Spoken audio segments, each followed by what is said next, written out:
No. Okay. No? He quotes it maybe. so often, though. Yeah. No. This is the Swedish chef. Link down below. Link down below. You better. This episode Hasn't even started yet. better not have started yet. Poor audience is like, what are we doing with our lives? I jumped out in the first 2 seconds when I saw these three yahoos. I didn't realize the thumbnail was actually accurate. Don't push play. Hi, everybody. I'm Scott. And I'm Luke. And I'm Jonathan. And this is the No Way to Hollywood podcast. Thanks for joining us. We appreciate you. It's true. We do. So I'd like to start out by telling a little bit of a story today, because earlier today we were, just kind of doing our thing, and all of a sudden some news broke.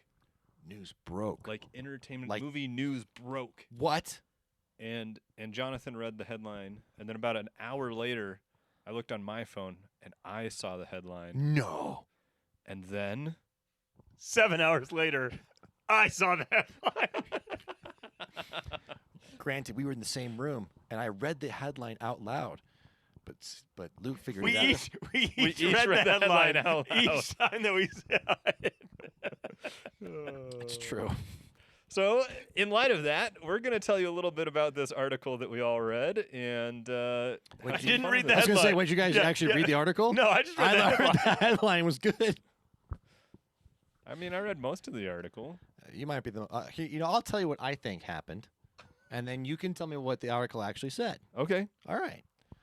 I read a headline that was talking about how all of the movies that Warner Brothers has for 2021 release dates are going to be released in theaters and on streaming, specifically on the HBO Max streaming service, which is owned by Time Warner, a little bit of Warner Brothers, kind of got a little bit of a synergy thing going on. So all their movies are being released Monopoly. on the same day and date, theater and streaming, and that's all new releases. So we're talking My Beloved Dune and all the other movies that apparently are coming out too. Which Scott read a list of those, and I can't imagine watching any of them. But I did remind Luke. Dune. Well, Dune, but we already talked about Dune. Yeah. Dune's a must. Yeah, aside from that one, Dune's a I must. realized that Matrix 4 is on the list. That's So not- somebody's going to have to say, like, that movie was amazing for me to be like, yeah, I'd push play. Because, no, I'm not pushing play on it. I don't know if I want to spend money on it, but there's like a morbid curiosity going on. I'm like, the train wreck that happened last time, how is that train still going? Like, how is it? Is it picking up momentum? Can it hit again and have a whole new derailing? The answer to that is clearly yes. I mean, they're still going, but I just want, anyway.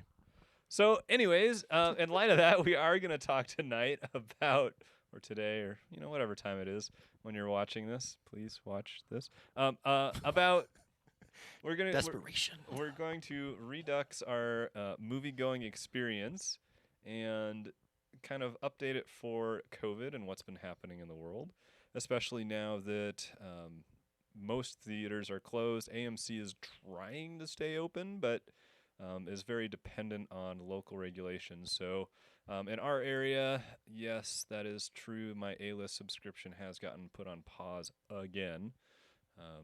So yeah, gentlemen, what's it going to take to get a good movie-going experience at home?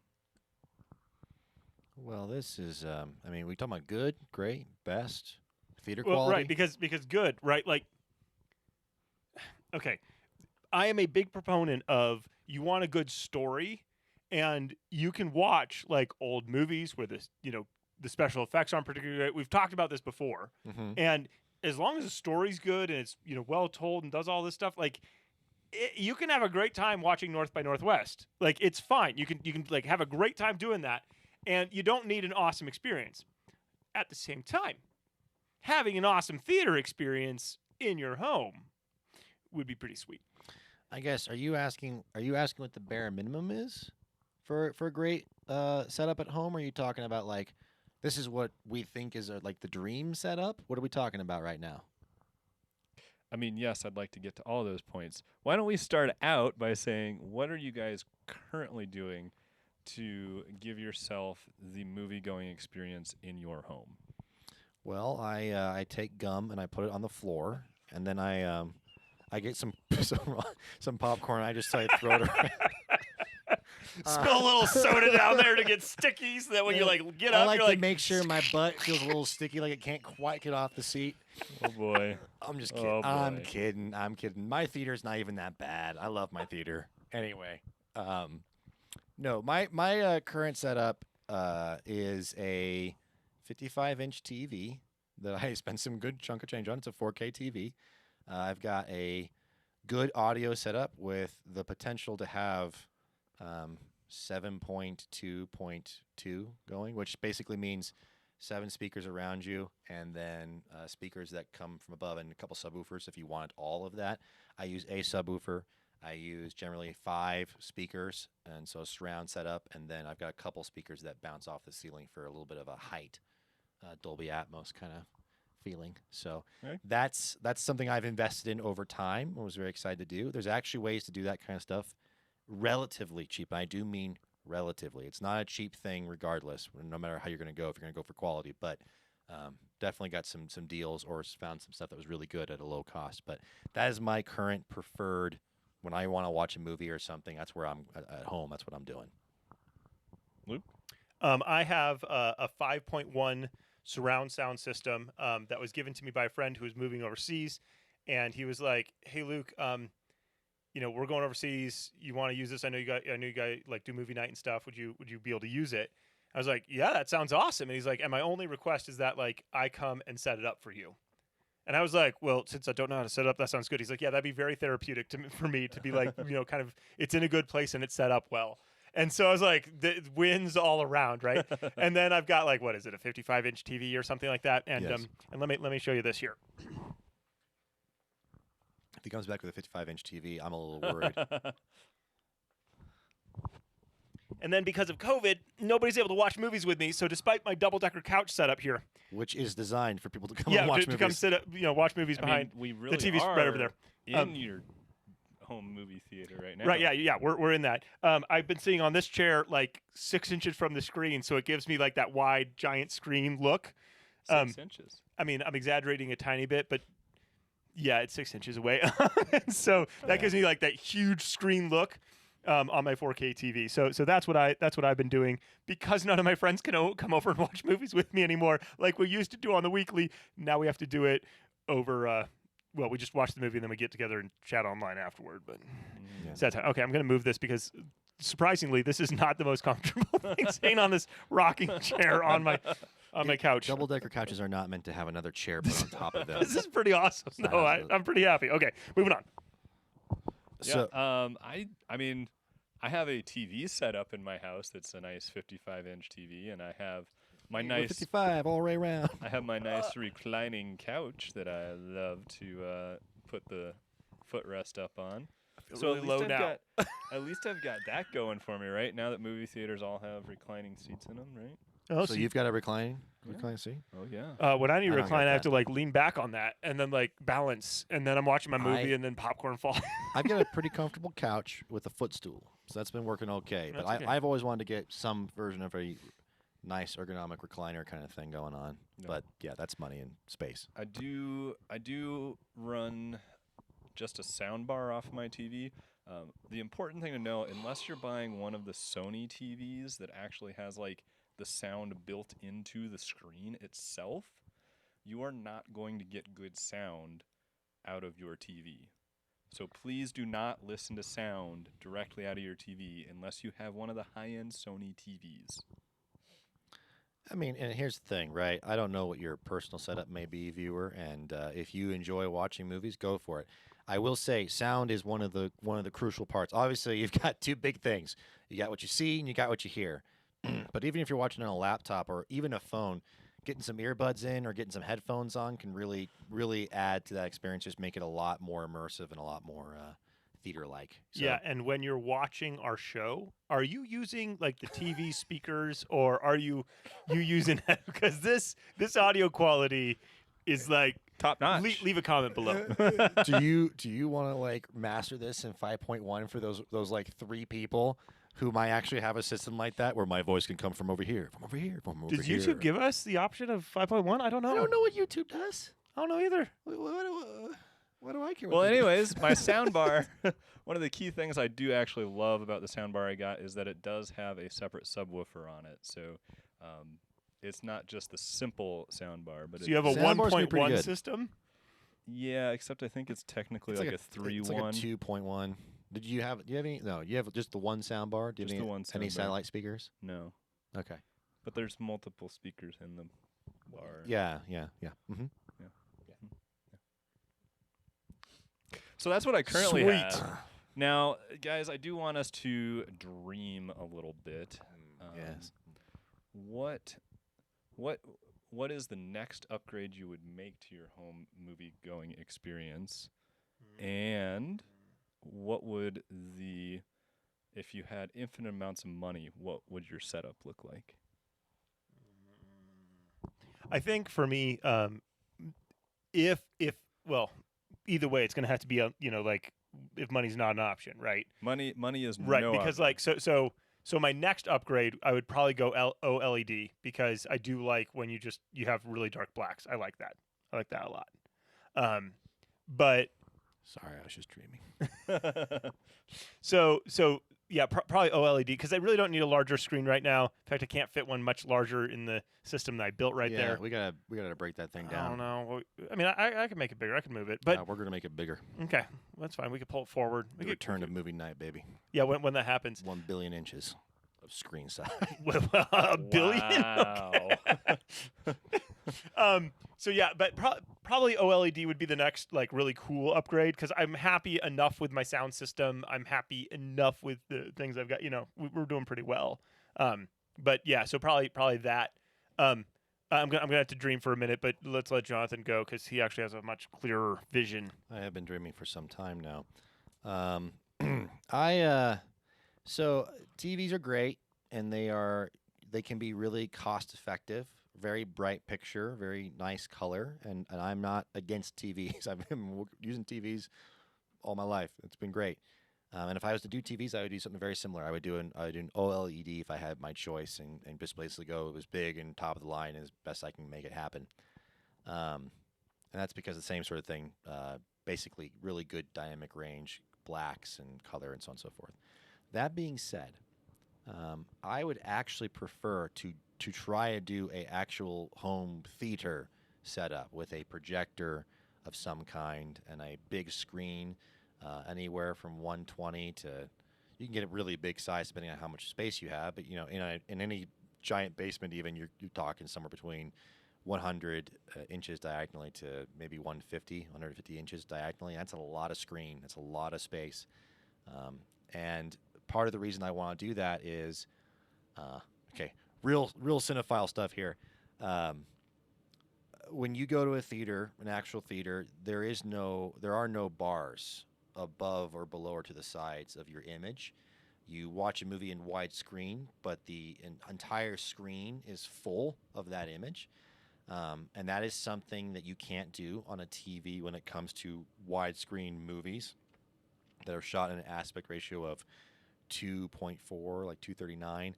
And what does that mean? It's the widescreen stuff. Like if you watch Star Wars, any of the Star Wars movies, you're getting something around that 239 aspect ratio of widescreen. And when you watch that on Blu-ray or whatever at your home, you're getting the bars in the top and the bottom, and that gives you that widescreen, gives you the full image that they shot on an anamorphic lens or whatnot. But you've got to fit it onto a TV, which was designed to be the intermediary between old TV stuff, which was 4:3, and true widescreen movies, which were 239. So there's an aspect ratio things that TVs are trying to fit. And so now you've got television shows and lots of content that are shot for that 16:9 aspect ratio, which is great. And so they fill the entire TV, and that's lovely. And we get a lot of TV shows actually that are in a lot of ways better than a lot of movies that are coming out now. But even those, the more cinematic you go, you might get varying aspect ratios all the way to back to that nice 239. So why bring all this up? On a projection screen, you can choose to have a screen that is not 16 by 9 in its aspect ratio. You can choose to have a screen that's 239, 240 in its aspect ratio, which means with the right projector and the right screen, you can actually fill up with a widescreen movie, not losing any of its image. You can get all that image onto the screen, filling it up, and that is as close as I know how to get to what it would feel like to be in a theater while being at home, because you're not having the bars, you're not having a TV, it's big, and you've got the surround sound stuff going on, so And there's a lot there. Don't have to sit 6 inches from the screen. No, you don't. You really don't. I mean, you could, and you would see a foot or something. It'd be great. No, and really, no. If you're 6 inches from the screen with a projector, you're going to see your shadows. What you're going to see.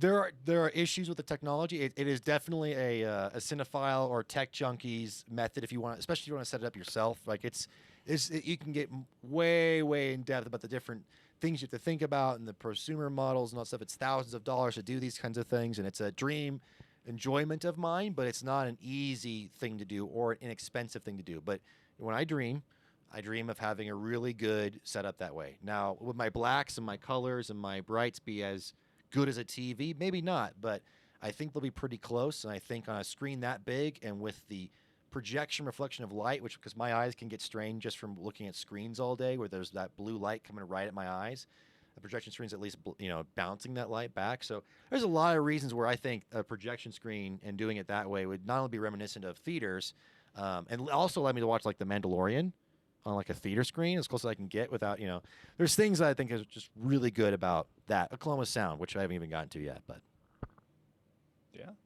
yeah, it's awesome stuff. Yeah.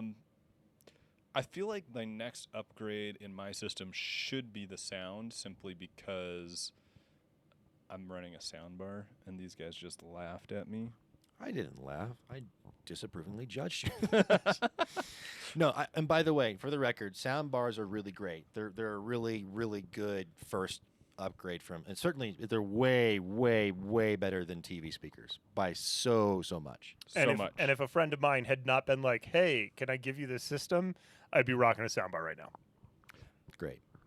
So in light of that, the issue that I come up with is the space that I currently have the TV in my house is really not conducive to doing like something like Luke's got here, where you have a room that basically serves as a theater room and can fit 2 couches, one decored up of the double variety. Yeah.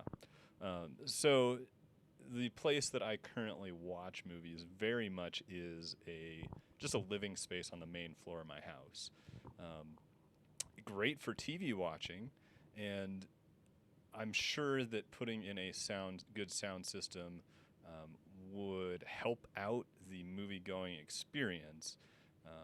But at the same time, like, it would be challenging. It would be in the way. There's, the walking paths right through that space. So it makes it a challenge to do something like that. Honestly, the best thing I could do dream-wise would be to take back over my basement from the roommate that I have and just kind of pop out a wall and actually create like a home theater space, like a true theater space. I'm not sure that I actually want to do that, but I think that, something like that gives me the opportunity to actually have a, 7.2 sound system that actually makes sense rather than what I've got now. Yeah.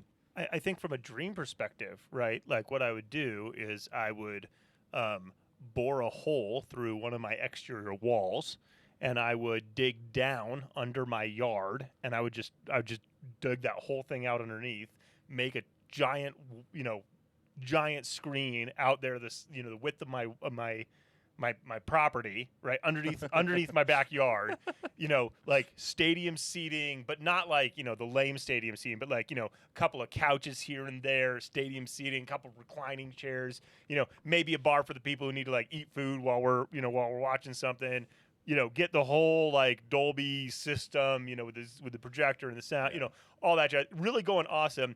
And then also hook that up to my computer so I can edit it in there, because that'd be pretty fun. I mean, real true dreams are like the nicest possible Dolby Atmos screen and theater in my a second basement beneath the house, right? Like, Well, just what, taking out- yeah. what kind of consumer products are out there right now that are Dolby Atmos or Dolby Atmos compatible? Like, is it possible to get that kind of sound? Dolby Atmos sound is possible. The Dolby Vision, the really good projection that actually makes that pretty darn close to blacks on the projection screen, that is much harder to get access to. There are projectors that do HDR that are trying to do that dynamic range, but projectors, it gets really pricey really quickly. And I haven't seen anything even on the high end of prosumer models that get anywhere close to what I believe would be done in a proper, even just AMC Dolby Atmos theater. But as far as Atmos sound, you can absolutely get there. There's enough technology that if you're able to mount all the speakers, you can get not as much as a proper theater, but you can get your 12 speakers running, overheads and to the sides and behind you, and subwoofers, and you can get the little mini subwoofers they put in the seats that they rumble, all that kind of stuff. So you can get pretty darn close when it comes to sound, and that's a fun thing to do. The picture can be really good and nice too, but nothing to the size or the particular HDR quality of what I have experienced in a Dolby Atmos theater. Interesting. Well, that was fun. That's code for Scott doesn't have a transition or another question. All right. Well, so I guess here's another thing. Because I've got friends who watch movies No. on their cell phones. Oh, okay. Right? Oh my goodness. You got your cell phone. How and dare they? you're sitting on the pot and you're watching your movie or whatever. And you're like, Dude. you're interrupting stuff. And now that I've got kids, the interruptions happen a lot more. And You make your toilet set up really good. You gotta upgrade your toilet setup. Get that bathroom set up real good. Yeah. Maybe I'll stop playing mobile games. And start watching Noise canceling so that fan doesn't get heard anymore. But there are different movies that I'm willing to watch in lower resolution, right? Sure, Depending on the film, it's no, this one I want to see in I want it's after everybody else has gone to bed. I want to be able to come downstairs. I want to be able to turn on the system and go. But then other ones, it's I'll watch this on my Chromebook. It's fine. So for you, Scott, For me, what's the gradient there for you? Dump movies, and I gotta make time for this. What's the range, man? What you got? movies that I could watch anywhere versus movies. Right, what types of movies are you yeah, I'm good just watching that because I just want to push play, versus this one needs to be an experience. That's a tough one. I generally, if I know I'm not going to be in the best setting for watching a movie, I'll stick to comedies or something like that, where and not action comedies, legit comedies. Maybe even some of those dumb movies that we talked about somewhere along the way. Movies that aren't special effect heavy, movies that aren't sound effect heavy. Yeah, I mean I feel like that's where you've got to go, right? I mean, yeah. I generally for anything bathroom related, I'm usually watching a YouTube video, a podcast. If you happen to make our podcast your pooper podcast, let us know in the comments. Let us know in the comments. We got a new target audience, guys. And while I don't want you to feel uncomfortable, just to let you know, we are there for you to help make that a little bit less boring of an experience. And if it's just because you're I can't get anything else out without listening to these yahoos. I will stop referring to that. But point is, I will watch YouTube videos or podcasts or things like that more than I will watch a movie or a TV show typically if I'm going to be on my phone or a smaller device. I try to The Mandalorian is such a good, well done TV show. I watch that on the best experience I can get. And even the cartoon shows or stuff that I might watch, like Star Wars Rebels, I'm just bunging through. I'm willing to jump back. That's one where if I got to go brush my teeth or something, I'm willing to go from the TV to the phone and go do the thing. Although there's some really good stuff that happens visually in that as well. Mm-hmm. So I understand what you're saying with the comedies or something like that's why I love podcasts or YouTube, like something, even YouTube videos. There are creators who do a really good job, even in just video essays, of really presenting visual information. And even then, I'm not really wanting to miss on that. So I like to use my phone and such for more auditory experiences where I can just hear you. I can glance and see if there's something funny, but I'm really just listening to what's going on. As far as a movie, I'd be willing to watch, like movies, the kind of movies I'd be willing to watch. Nothing serious. If it's supposed to be serious on any level, I'm not going to treat it too terribly seriously if I'm, going to the restroom or or whatnot. Even on a plane, I could watch something serious, but it's just too distracting. I like and want to respect a movie that's going to be serious, that I know I care about. I want to give it the proper time of day.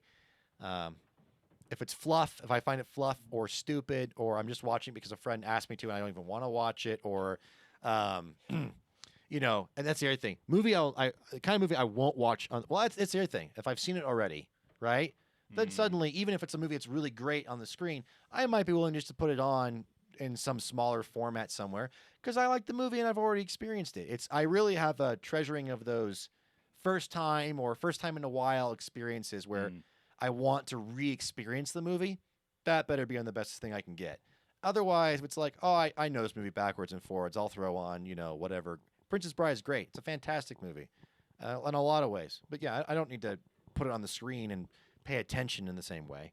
Even Blade Runner 2049. That's a movie where that's the best experience you can get kind of movie.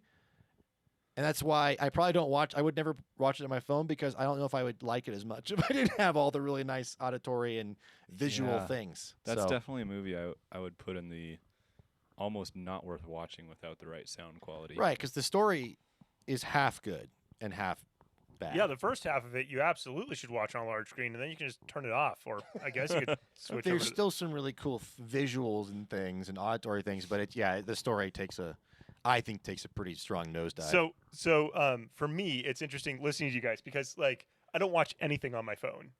Sure, and I do not push play on anything on my phone. Well, the only thing that I actually ever push play on is usually when I'm on the airplane. Right. And now on the airplanes, it's like, yeah, pull out your mobile device and you can surf over here and watch all the movies you want. So I am watching on my Chromebook, which has a fairly large screen or better. When you're 6 inches away from it, but right? When it's a Chromebook, you have to be 3 inches away. Right? From Yeah, it. you have to be like that. No. So I will watch. But like it also depends on what's going on in my life right now. Like I watched all of season 1 of Altered Carbon when my first daughter was born, and so like. I'm just sitting on the couch anyway, so I'm binge watching this show, on my laptop, like no big deal, right? But it's funny because I love movies so much that most of the time, like I'm like, no, I got to be sitting still, and I can't be doing anything else while doing this. In fact, there've been even a couple times with COVID and movie night where I'm like, let's just watch this movie that I've seen a billion times. So I'll just like I'll do it, but I'll like go play a passive game or something, and I don't ever turn on the game. Like I sit and watch the movie because for whatever reason, I've got this thing where it's like I'm watching this movie. Now, if the movie's terrible, then I'm skipping through it and I watch 10 minutes of it. Like, Queen's Gambit, I had a fun time watching the chess matches, but like I literally skipped everything else in it. Like it's just, You are something of a purist. Yeah. Having watched movies with this guy, he is the guy who will be in the group and if someone happens to be texting their phone or whatever, they're going to get popped. He's going to be like, "Hey, stop that." Yeah. We're watching a movie right now. I don't know. Yeah, we've even got this thing with the virtual group where we have a screen pass on Movies Anywhere, and there are these emojis you can press, and some of our group love using the emojis. And hey, group, sorry we about love that, Luke. you. We love you. We love you. Please with the emojis. Well, and we've so far done movies I've seen before, and I'm not too bothered by. But I did notice last time we did it that every time an emoji popped up without me knowing it was going to happen, I'd be watching the movie and suddenly incredibly distracted, looking to the bottom left of the screen, like, I don't care. I'm trying to pay attention to the. And it's really bad when you're watching like a suspenseful moment and this movie's like mind blown and you're like, that's the point of this moment. Enjoy it. Like, why are you distracting us all? Okay, yeah. We love you, but don't do that ever again. I'm sorry, guys. Scott. Your emoji privileges have been revoked. We wish we could do that. All right, guys. Tonight, as we close out, and we make a recommendation for our viewers. Okay. What is the movie? A that Vizio you... because it's cheaper than the other time. With still a pretty good image. Vizios are the best budget TV, by the way. They got an OLED model now. What? Yeah, they do. Well, maybe someday. What Black Friday is the movie that you would first like to watch on a new home theater setup?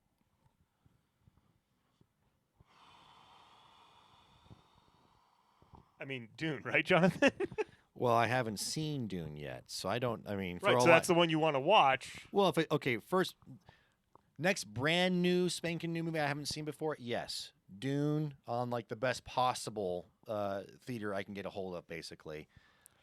He may rent out the entire Dolby Atmos theater just for himself. Dang straight, I will. But as far as because that's the thing. When you set up a new TV or a new there's always like like the test view. You get those test views where you're like, I gotta check out this scene. All right, I gotta put on this scene. You're getting all giddy and enjoying your new speakers or your new TV or whatever it is, and I think that's what you're asking. Yes. So like what test footage? Okay. Yeah. I go. I mean, an easy choice now because they've got a really good 4K version with Dolby Atmos and everything is The Matrix. That's a really good upres, I think. Spider-Man Into the Spider-Verse is a colorful, incredibly great film with some really good sound and stuff. I would love to put that through its paces. I'm trying to think of more classic thing because that's the other thing is because we're getting to a point where the technology is so like Dolby Atmos mixing and HDR stuff. Like you're starting to get to a point where visual effects and filmmaking, like the quality as far as resolution or HDR or audio, is having to remaster old stuff because it was never like even with all of its film grain and excellent quality of filmmaking, it wasn't built for this many speaker channels or for this level of dynamic range in a visual. So it is a little bit more modern movies than maybe I would like. I mean, okay. The beginning of Blade Runner 2049 is one of the most like you said it when you went and saw in the theater, and I agree with you. It's one of the most sensory experiences you can get. It's just incredibly visual and auditorially just all over the place in a very good way. It shows off the range. It engrosses you. If it can pull off the brights and the darks at the same time, and it can pull off the crisp clarity of everything, and it can pull off the auditory. You're talking about the scene where he flies in the fog and lands? Yeah. I'm talking where about the very it's beginning. foggy, and so therefore there are no brights or darks. Yeah. No, I'm talking about the house. Oh. He's at that whole with sequence. the flame the whole and yeah. He's in the house, and it's like the outside's all, it's the Roger Deakins thing. It's all the really nice natural feeling lighting, and then it's all dark, and there's like colors here and there, and getting the details of people's faces. There's great stuff, or really anything in Blade Runner 2049. You just go to the stuff where he walks through X, Y, or Z set with crazy colors, and it's fantastic. So. Okay, well, when I tested this system, getting it set up, I did Sucker Punch the first 5 minutes because it's got some fun, like hard hitting stuff. I have a good time with it. Sound, music, all that jazz is going on. So that's kind of one of the ones that I push play on just to get that first sequence because the other ones like where you have to get further in before you're going to get to something where I'm like, okay. Yeah. Whereas this one's like we'll kick down the door with the opening sequence and then we can stop. It's really okay. We got to the the opening titles and we can move on with our lives now. But it gives you a good jolt right there at the start. Yeah, you make a good point with that, and I hadn't even really considered that before, Luke. I mean, my go-to like test movie is The Matrix. Like it really is. Yeah. And I think when I set up my system in college, I actually started right at the scene where they enter the building for the fight. The lobby. Yeah, the lobby scene. I mean, that is a great sequence. But even just the beginning of the movie. Like, you want to talk about really, really grab you by the seat of your pants and go, openings. Matrix has got one of the best of all time. Or even just, there's so many great things in that movie. So I'm going to stick with The Matrix, even though he's already said it. It's because it's the right choice. Sorry, Luke. You lose. That's fine. I'm okay with that. Sucker Punch was the wrong choice. I feel like I just got sucker punched. No, I'm just kidding. Not at all. Well, thank you so much for joining us. We hope you've enjoyed this discussion, and we'll catch you again next time. Don't get a lobotomy. I highly don't recommend that. For those of you who don't understand why he brought that up, that is a Sucker Sucker Punch. Punch reference. And yes, do not go and get yourself a lobotomy. That would be almost as if you already had a lobotomy and then were making decisions that way. So don't do it. Don't do it. Bye. Goodbye now. Health advice on No Way to Hollywood. That's great advice. Hey, look, you're on the pooper. You're listening to some guys talking about technology. You're like, You're sitting there thinking, maybe I should get a lobotomy. I gotta get a lobotomy. And then they're like, hey, don't do that. And They're you're like, like, oh, okay. Hey, look, Brilliant. whoa! I never would have thought of that. Dang! Thanks, guys. If we just saved your life, I'm very glad. And if we saved your life, very glad. Also, maybe just hit that bell and subscribe. All right. You did just snort. It's true. I say goodbye. I'm gonna go push the button. Okay, guys. World, I'll- my I'll finger is on the button. Dude. Doo doo.